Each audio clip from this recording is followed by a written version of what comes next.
ये क्या लगा लिया है आप अपने सीने में? मोदी और जिनपिंग से आपको इतना प्यार है या तो फिर आप ये दिखाने की कोशिश कर रहे हैं कि ये साथ नहीं होना चाहिए? आप ज्ञानेंद्र जी, सबसे पहले तो मैं जो सेना के जवान हैं उनके मनोबल को मैं धन्यवाद देना चाहूँगा, प्रणाम करना चाहूँगा कि अरुणाचल प्रदेश के तवांग में जिस प्रकार मोदी जी के मित्र देश चाइना ने घुसपैठ किया था और उनको मुंहतोड़ जवाब दिया है, उनको लताड़ा गया है। जानकारी इतनी मिल रही कि भारतीय सेना मजबूती के साथ उनका मुंहतोड़ जवाब दी।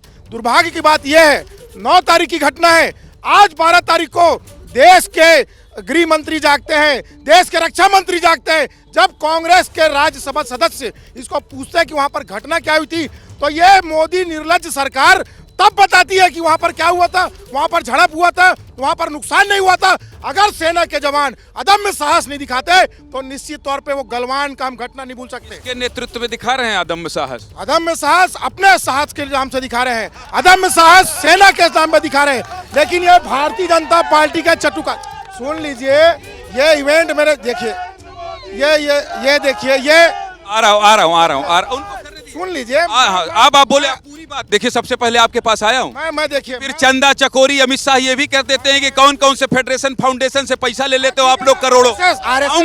आरएसएस भी बताए, आरएसएस कम्युनिस्ट के साथ क्या संबंध है?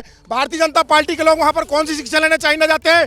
गलवान में प्रधानमंत्री नरेंद्र मोदी ने कहा था कोई घुसपैठ नहीं हुआ है, कोई शहादत नहीं हुआ है। 20 लोगों की शहादत का अपमान देश के प्रधानमंत्री नरेंद्र मोदी ने किया और आज 40 मारा भी था। आ रहा हूँ विकास भाई, देश का मसला और चाइना के लोग आज साबित कर रहे हैं। अच्छा सुनिए, ये मसला गंभीर है, ये मसला गंभीर है, गंभीरता से बहस करेंगे। लेकिन कांग्रेस को देखिए, अरे हाँ, मैं यही कह रहा हूँ, भले जिनपिंग साथ हो लेकिन प्रधानमंत्री मोदी को ये दिल पे बसाते हैं। बहुत बढ़िया, मैं आ रहा हूँ विकास भाई, आ रहा हूँ। अमित भाई, मैं ये जानना चाहता हूँ आपसे कि जो ये लोग कहते हैं आखिर 9 तारीख की घटना थी, बता देते, जरूरत ही नहीं होती कि इस तरह से सवाल उठा रहे हैं ये लोग। क्यों ऐसा मौका देते हैं भाई विपक्ष को? सदन से, दोनों सदनों के उससे वॉकआउट कर देंगे और फिर सवाल उठाने लगेंगे, और सबको यही शिकायत है, जानकारी क्यों नहीं दी?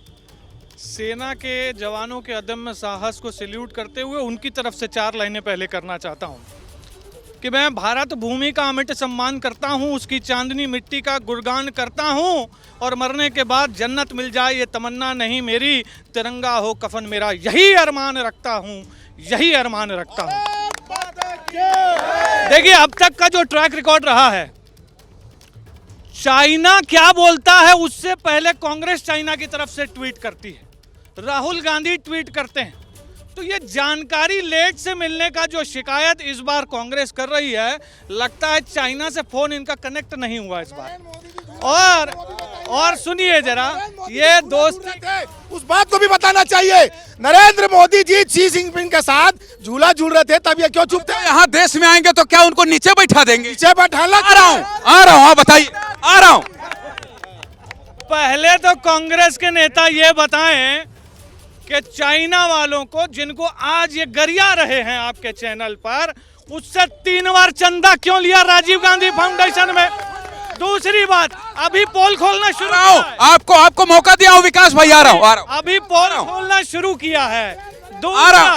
दूसरा, राहुल गांधी जी कह के गए थे हम भगवान शिव का दर्शन करने कैलाश मानसरोवर जा रहे हैं, लेकिन चुपके से चाइना के 2 मंत्रियों से क्यों मिल के आ गए, ये बता दें। तीसरा,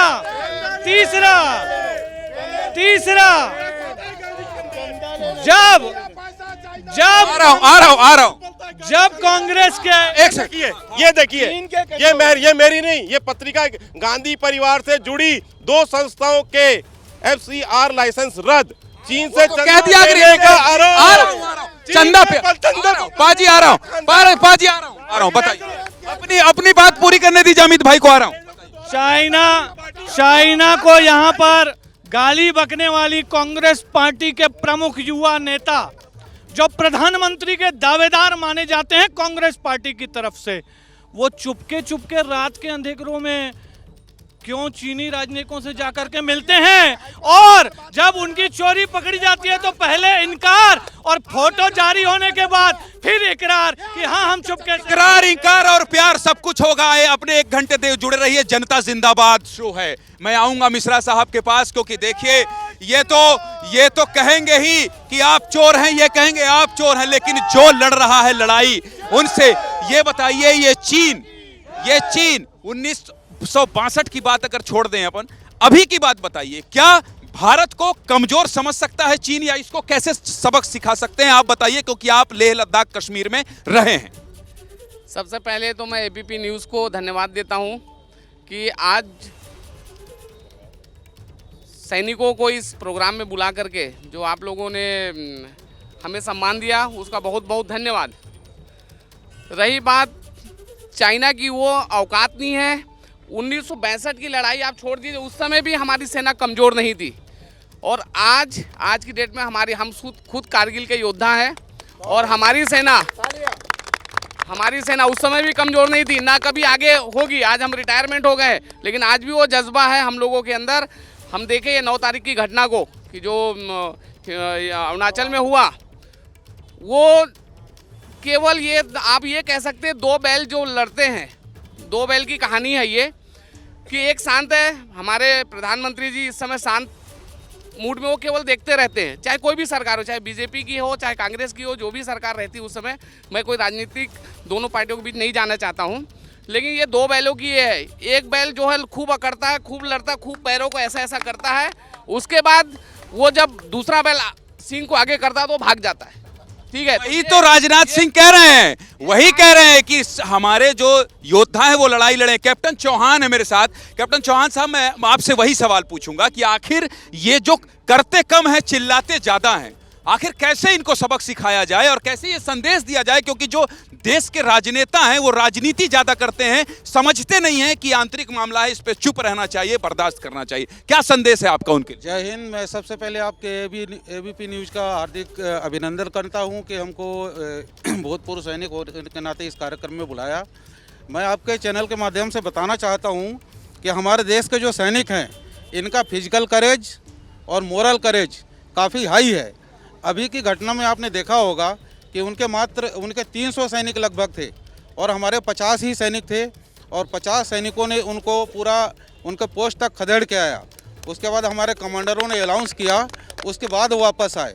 तो हमारे सैनिकों का फिजिकल और मोरल करेज दोनों काफ़ी हाई होता है। और एक्चुअल में वहाँ पर क्या है, इंटरनेशनल बाउंड्री लाइन नहीं है, वहाँ पर LAC है, लाइन ऑफ एक्चुअल कंट्रोल। तो उसका पता नहीं चलता है कि यहाँ पर इंटरनेशनल बाउंड्री लाइन कहाँ पर है, तो इस वजह से वो सैनिक अंदर आ जाते हैं। बाकी हमारे सैनिकों का साहस काफ़ी है, और इस तरह से घटनाओं से निपटने के लिए हमारी पूरी देश की सेना हर समय तैयार रहती है, और मुंह तोड़ जवाब देने की कार्रवाई हम तुरंत ही कर देते हैं। इस बीच क्या मजबूरी है मेरी, बताइए। मैं अभी आपको बताती हूँ कि मैंने ओए होए होए होए, नमकीन के चटकारे लेते हुए टकटकी मार के डिबेट शो को पॉज रिपीट कर के देख रहे हैं जोगिंदर जी। इनकी तरह आप भी देखें अपनी फेवरेट डिबेट्स को रिपीट कर, और डाउनलोड कीजिए एबीपी लाइव ऐप अपने स्मार्ट टीवी पर।